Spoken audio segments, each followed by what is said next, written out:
Hello everyone, আসসালামু আলাইকুম। কেমন আছেন সবাই? আশা করছি ভালো। এই তো আমরা বেরিয়ে পড়লাম।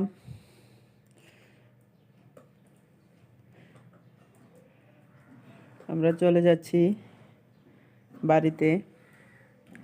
বেরিয়ে পড়লাম বেডিং টেডিং নিয়ে। যাত্রা শুরু করলাম।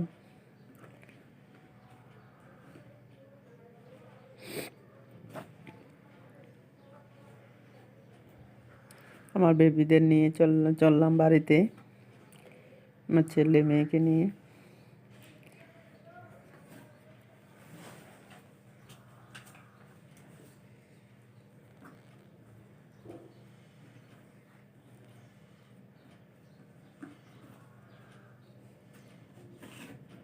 প্রথমে টোটো করে চলে যাচ্ছি স্ট্যান্ডে। এখানে গিয়ে গাড়ি ধরলাম, গাড়িতে উঠে গেলাম। গাড়িতে উঠে বসলাম। গাড়ি ছেড়ে দেবে এক্ষুনি। ছেড়ে দিয়েছে গাড়ি।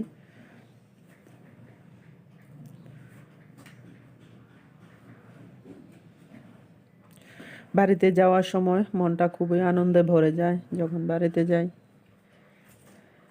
যখন আসার টাইম হয় তখন আবার ভালো লাগে না, কারণ নিজের বাড়িতে গেলে যে কত শান্তি, সবচেয়ে ভালো লাগে।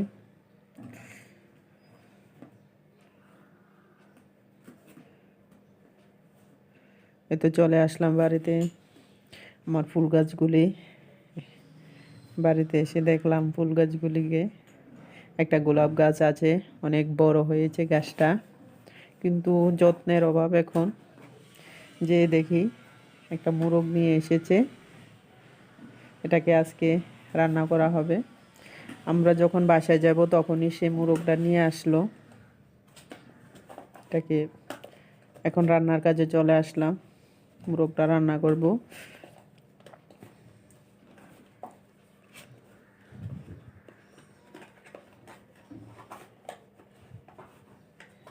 মোরগটা রান্না করার জন্য কড়াইয়ের মধ্যে দিয়ে দিলাম পেঁয়াজ, তেল দিয়ে দিলাম, তেলের সাথে দিয়ে দিলাম পেঁয়াজটা। পেঁয়াজটা কিছুক্ষণ হতে থাক। মোরগ কেটে কুটে গুছিয়ে নিয়ে আসলাম।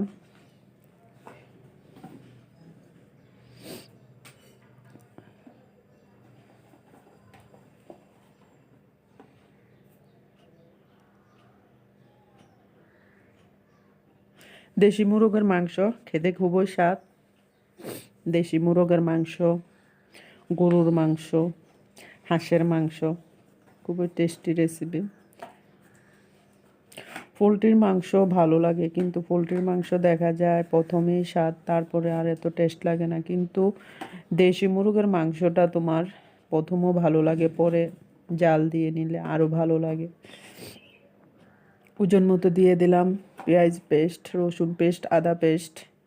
এখন দিয়ে দেব ওজন মতো মরিচ, হলুদ, জিরা, ধনিয়া, সব কিছু মশলা ওজন করে দিয়ে দেব।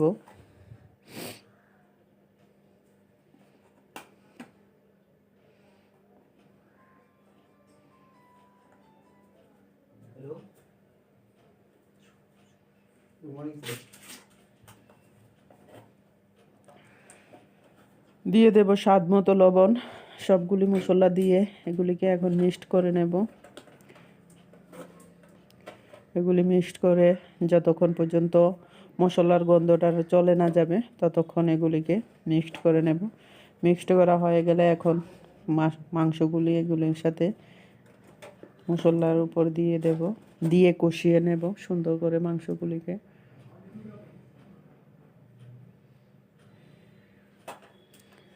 আসলে আমাদের ঘরে দেশি মুরগের মাংসটা আমরা পছন্দ করি, ভালো লাগে খেতে।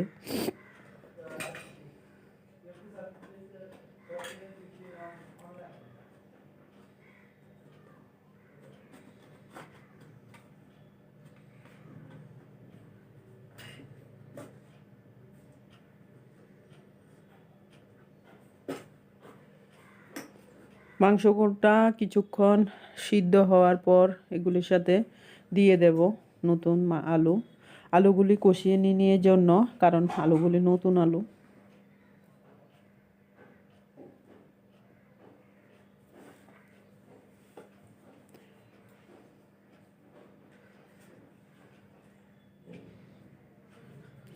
এখন দেশি মাংসগুলির সাথে আলুগুলি মিক্সড করে নেব, নিয়ে কিছুক্ষণ হতে থাক।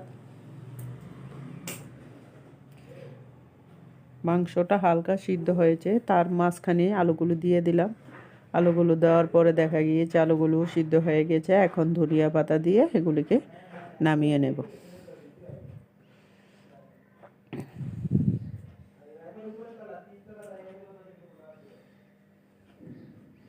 ধনিয়া পাতা দিয়ে এগুলিকে আবার মিক্সড করে দিলাম।